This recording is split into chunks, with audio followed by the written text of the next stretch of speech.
On today's show, Alperen Sengun with another fantastic game against the Minnesota Timberwolves. The Rockets continue to trust him when he is on the floor, running more and more of their offense through him. But heading to the bench with foul trouble, the Houston Rockets offense came to a screeching halt in the second quarter without Alperen Sengun on the floor. The ball sticking a lot and some inefficient nights from Kevin Porter Jr. and Jalen Green. We're going to talk about that. We're going to talk about the good and the bad in the Rockets offense against the Timberwolves, how the ball was moving in the first quarter, how it stopped moving in the second quarter. We'll talk about Tari Eason, KJ Martin, their nights, as well as Jae'Sean, doing a pretty good job of facilitating the basketball. All of that and more coming up right here at Locked On Rockets. This is Mission Control, Houston. Ignition sequence start. The Houston Rockets select Jalen Green and Jabari Smith Jr. T-minus 15 seconds. Guidance is internal. Every time I step on that floor, I'm coming. You're getting somebody who's going to come in with a chip on their shoulder, somebody who's going to come in and compete from day one. 6, 5, 4, 3, 2, 1.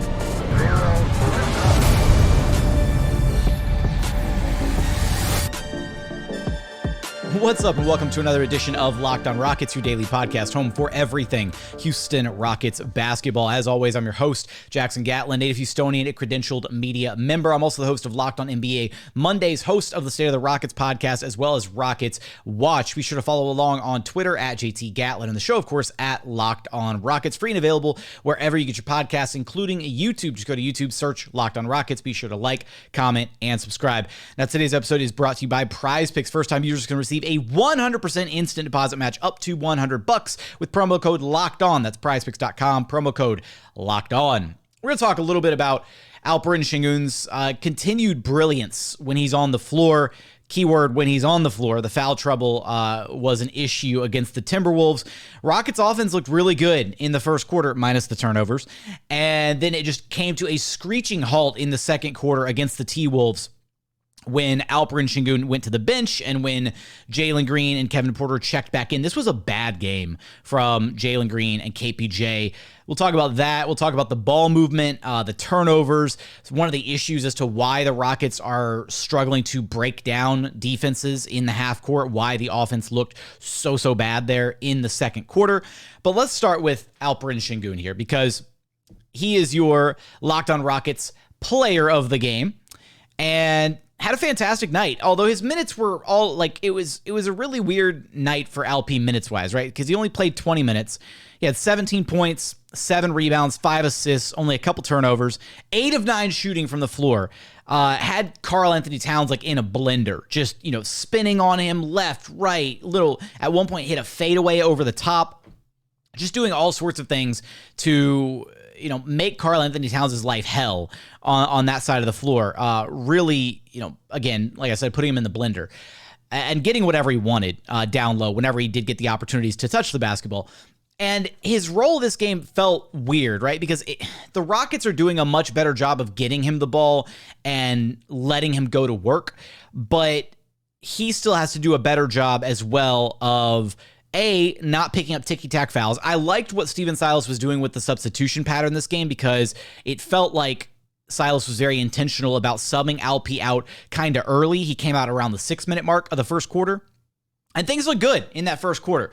Ball was skipping, ball was moving. The Rockets had 11 made shots. They had 9 assists on 11 made shots in that first quarter. The ball was moving really well. Guys were moving without the basketball. It was, they were swinging it around the perimeter. They were generating open looks. It was probably the best ball movement we've seen all season long from the Rockets. Now, they did have some moments where they turned the ball over in that first quarter. They had seven turnovers in the first quarter for 14 Timberwolves first quarter points.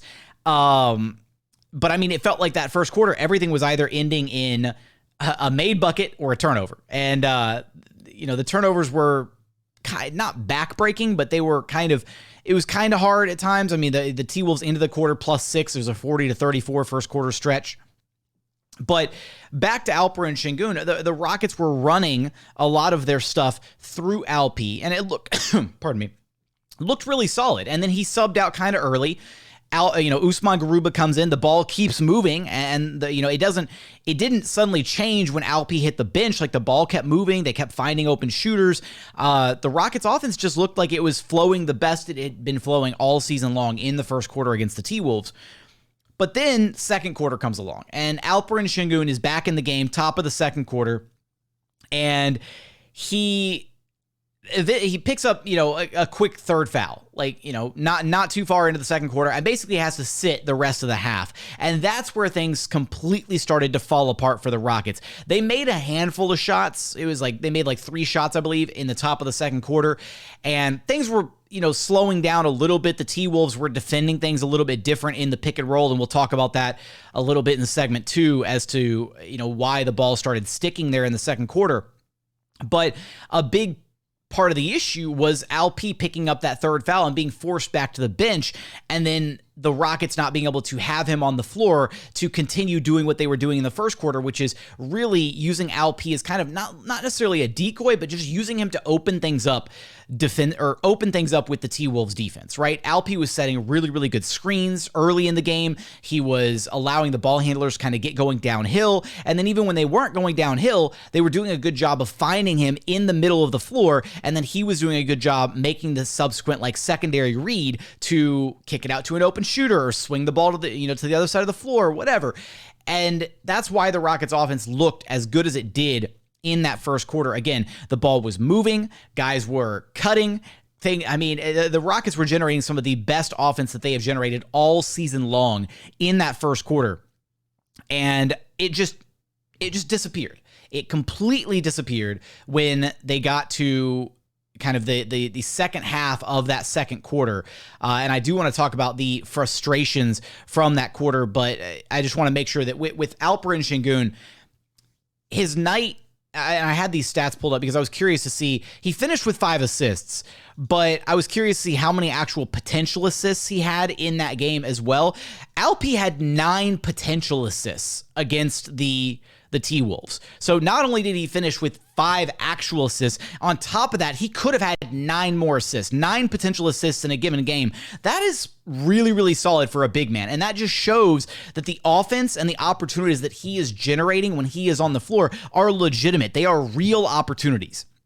So I did really like what we saw out of Alperen Sengun. It really felt like, especially in the third quarter, the Rockets basically played a really strong first quarter, minus the turnovers, and then they had solid enough third and fourth quarters to win the game.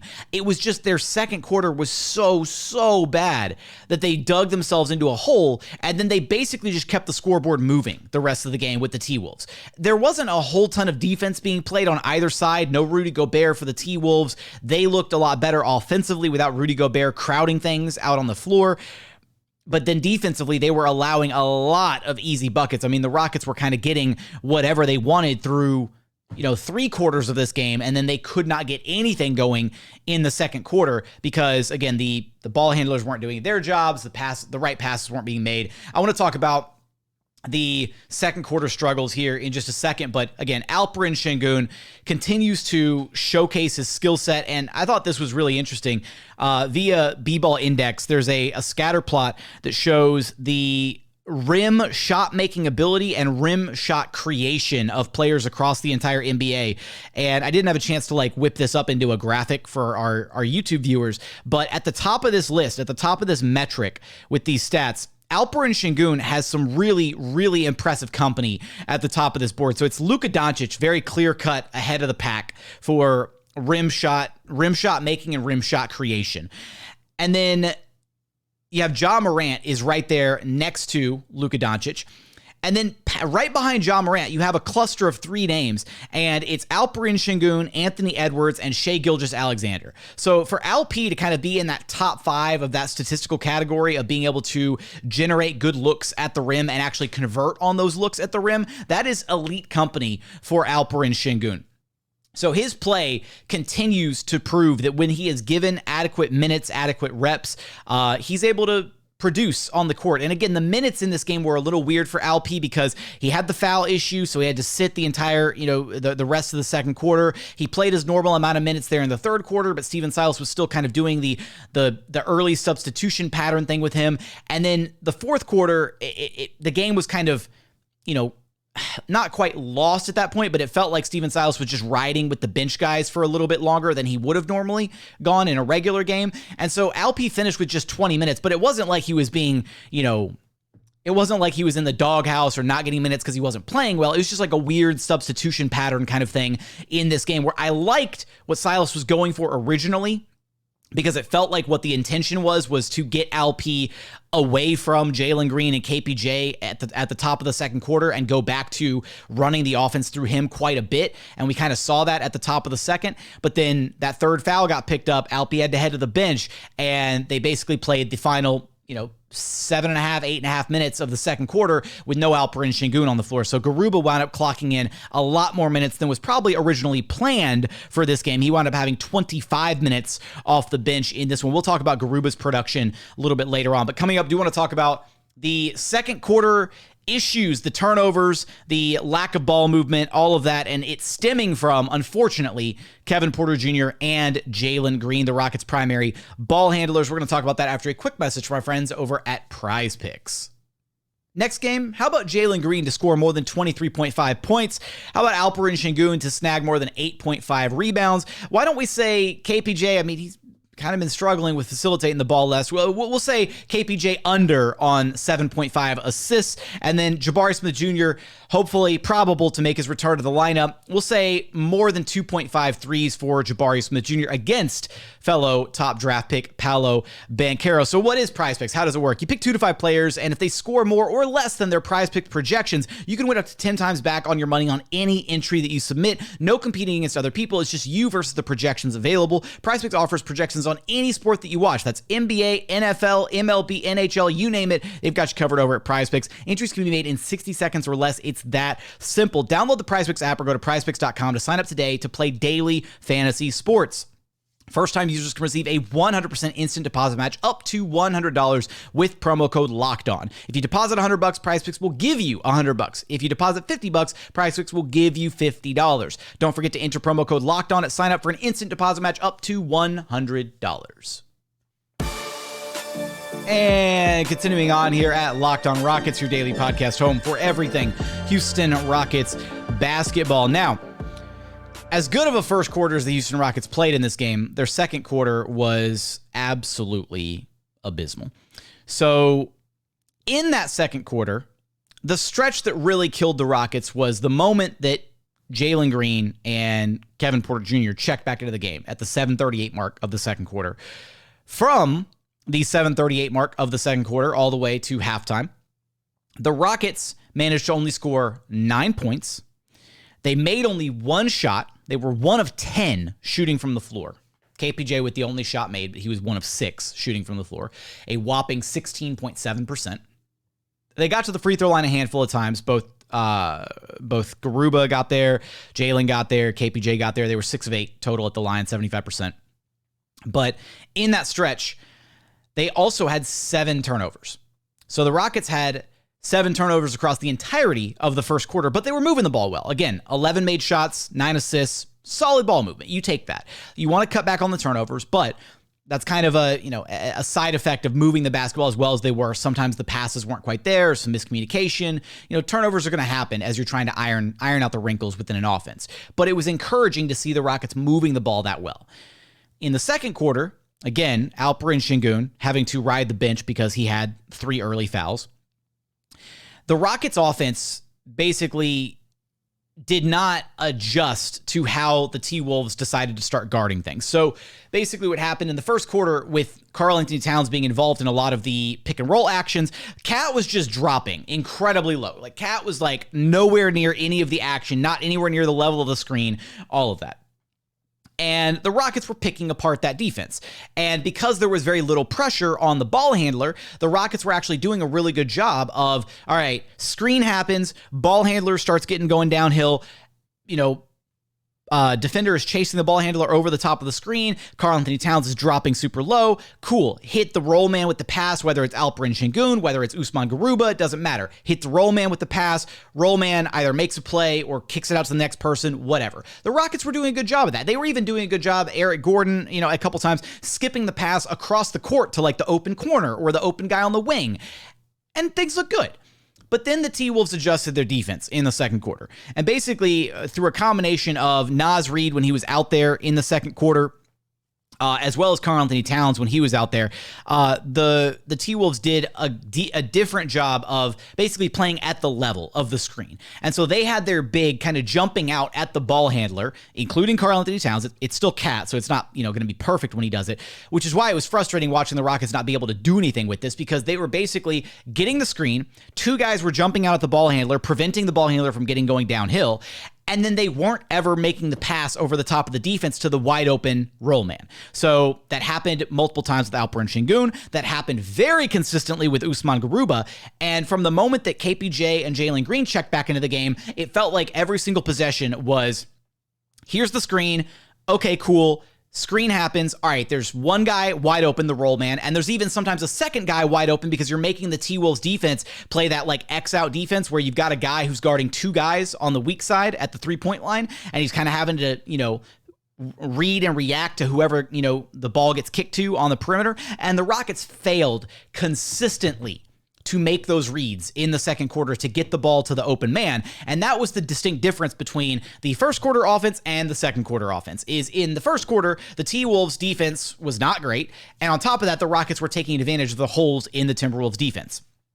In the second quarter, the T-Wolves adjusted their defense. They started defending the pick and roll differently. And the Rockets playmakers, their primary ball handlers, KPJ, Jalen Green, even Eric Gordon, none of them were making the right reads over the top of the defense to get the ball to the open man. And again, 9 times out of 10, that was the roll man, which in this case was Usman Garuba pretty often.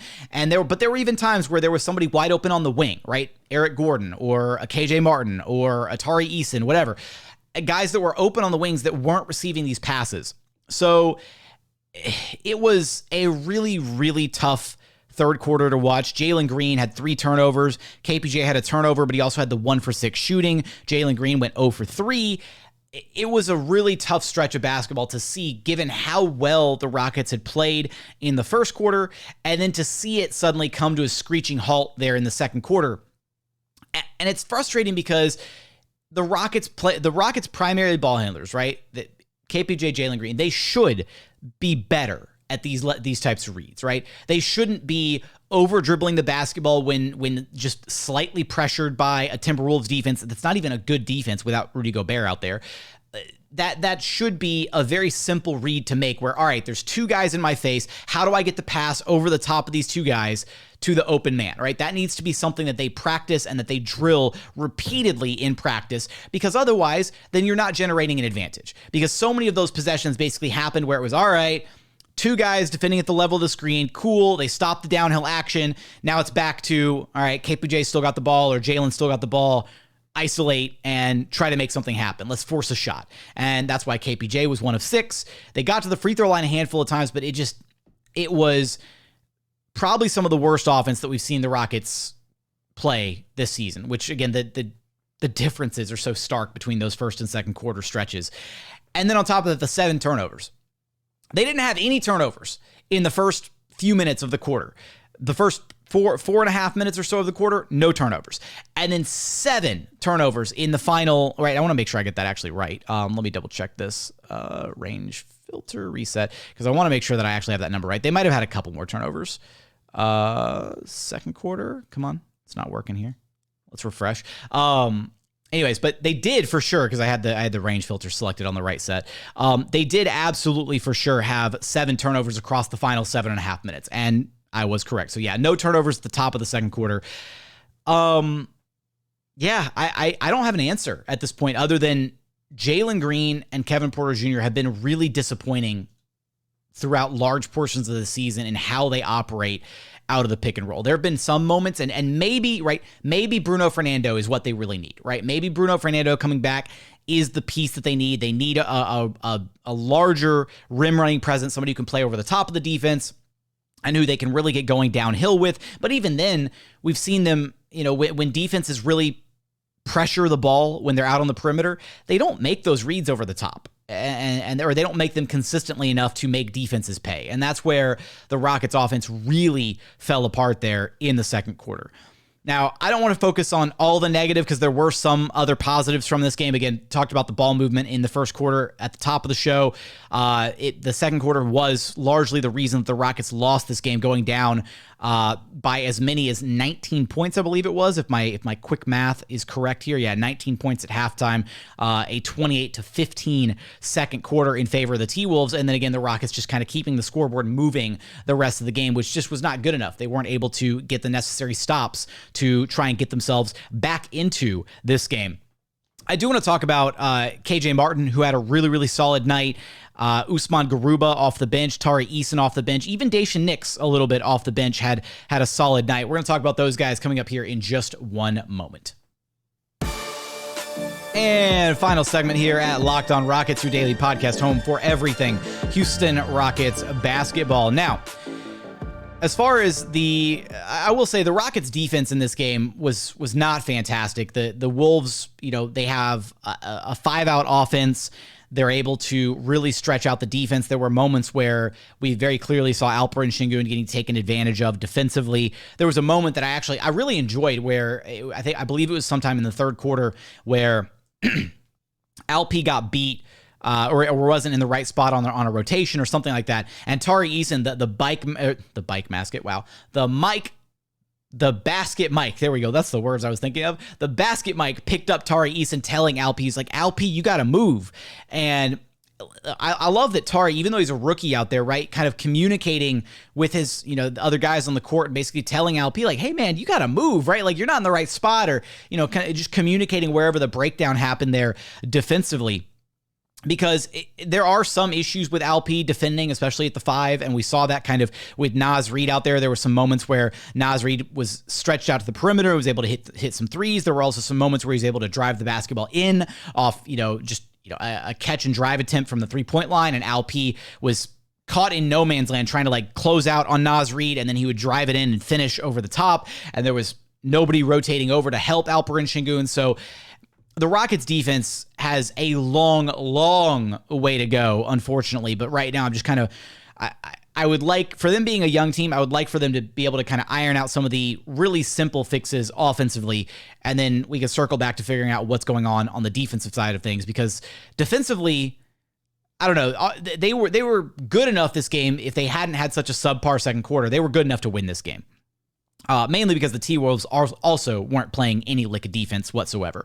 But for the Rockets, KJ Martin had a really, really strong game in this one. 17 points, 3 rebounds, had an assist, had a steal, 6 of 8 shooting, was 3 of 5 from long distance, was the benefactor of a number of passes from Alperen Sengun in this game. Some really great little touch passes in and around the paint, some kick-out passes to the 3-point line. Just a really strong all-around game for KJ Martin. He continues to be a really, really significant bright spot for the Rockets this season, with a lot of just frankly, bad play so far from Jabari Smith Jr., some really up and down play from Jalen Green and Kevin Porter Jr. KJ Martin's been consistent. When given minutes, KJ Martin has looked fantastic. He fills his role, stays in his lane, does what he does and does it well. So I've been super impressed with KJ Martin so far this season. Elsewhere for the Rockets, the bench unit actually continuing to kind of find their groove, make a stamp on this game.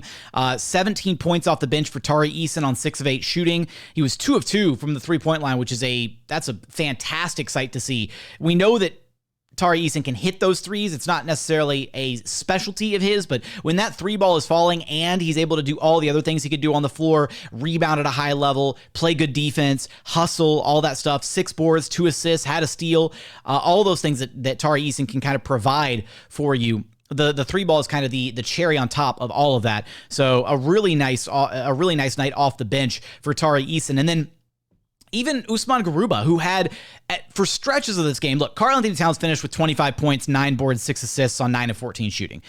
Cat's one of the top 3 centers in the league, depending on who you ask.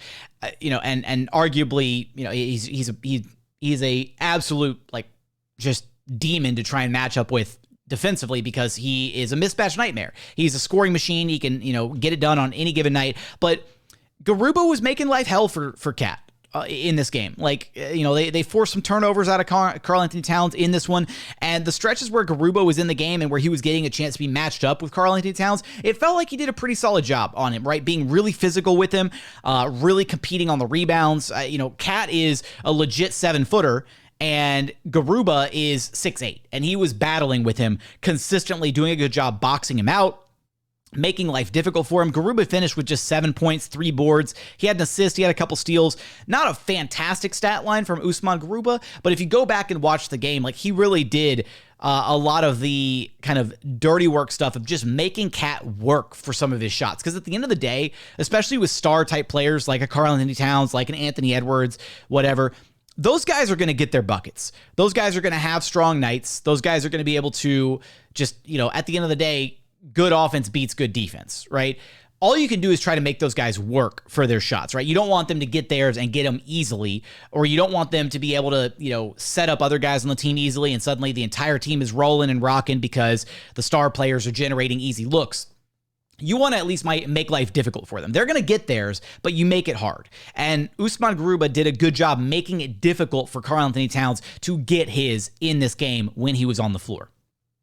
Last guy here that was actually kind of a pleasant surprise was Jae'Sean off the Rockets bench. Now, Jae'Sean was 0-4, right? He didn't hit a single shot. One of the threes that he put up was super ugly.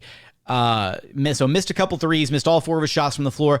He did, however, have 6 assists, so he was the leading assist man for the Rockets. It was Jae'Sean, then it was Alperen Sengun. 6 assists for Jae'Sean, 5 assists for Alp. He had 3 steals in this game, and it felt like he had multiple possessions defensively where he actually made some strong defensive plays in this one. So even though Jae'Sean, wasn't making shots, wasn't converting looks at a high level, it did feel like in some of the minutes where he was on the floor, the Rockets were able to kind of continue moving the basketball well. Again, it was a really good first quarter and then an acceptable third and fourth quarters offensively. It was just such a bad second quarter. The Rockets were never able to dig themselves back out of that funk, unfortunately. Especially with Jalen Green and KPJ having such off nights offensively. KPJ just 3 of 12 shooting from the floor. Jalen Green just 6 of 16. Both of those guys really, really bad offensive nights, combining for a total of 8 turnovers. A majority of those turnovers all coming in the second quarter, which was a gigantic concern. And then, they really weren't ever able to make it a game after going down by 20 at half, 19 points, whatever it was. They would creep back close. They'd cut it down to, 12, 13, whatever, cut it down to 10. And then T-Wolves would have an answer because the Rockets were, getting broken down defensively. So it's kind of to be expected. I'm not sitting here saying that I was expecting a win, but there were some positive signs. Hopefully the Rockets can keep that semblance of ball movement going that they had across the first, third, and fourth quarters and get back to that level of creation, because as a team, the Rockets had 40 made shots and they had 27 assists on the 40 made shots. So that is a positive development and an encouraging sign moving forward. You just need to be able to be a bit better defensively, and then you need to not have a moment where your offense stalls out so heinously in addition to the turnovers, right? If it was one or the other, if the Rockets offense had just stalled out and they weren't making shots, but they were still taking care of the basketball, or vice versa, had the offense not stalled out, but they were still turning the ball over, just one or the other of those things. And that second quarter probably isn't nearly as ugly as it was. And it's probably more so like the first quarter where they're kind of on pace with the T-Wolves, and maybe they only go down 10 points at halftime instead of 19. And then they're kind of in the game down the final stretch rather than playing from behind the entirety of the game. So those are the thoughts from the T-Wolves game. Looking forward to the next matchup against the Orlando Magic. This is a big game with Jabari Smith Jr. Probable to play against Paolo Banchero's Orlando Magic. Should be a ton of fun watching the number 1 overall pick and the number 3 overall pick go head to head. Really want to see a good defensive performance out of Jabari Smith Jr. That's mainly what I'm looking for out of this next game. I could care less if Jabari puts up points. I want to see how he guards Paolo Banchero. If he gets worked by Paolo Banchero, then it's going to be concerning. But if he's able to go out there and actually shut down Banchero on some possessions, then I could care less what his offensive stat line looks like. I want to see him put up some really solid defensive numbers, and I want to see him make Paolo Banchero's life hell on that side of the floor. So that's what I'm going to be looking for in the Rockets Magic game. But for today's episode, that's going to do it. As always, appreciate you for checking out the show. If you haven't done so yet, please consider subscribing wherever you listen to your podcast. That's Apple, Spotify, Google, Odyssey app, free and available on all podcast platforms. We're also available on YouTube. Just go to YouTube, search Locked On Rockets. Be sure to like, comment, and subscribe. But as always, thank you so much for watching. Thank you so much for listening. And we look forward to having you back right here at Locked On Rockets, your daily podcast home for everything Houston Rockets basketball.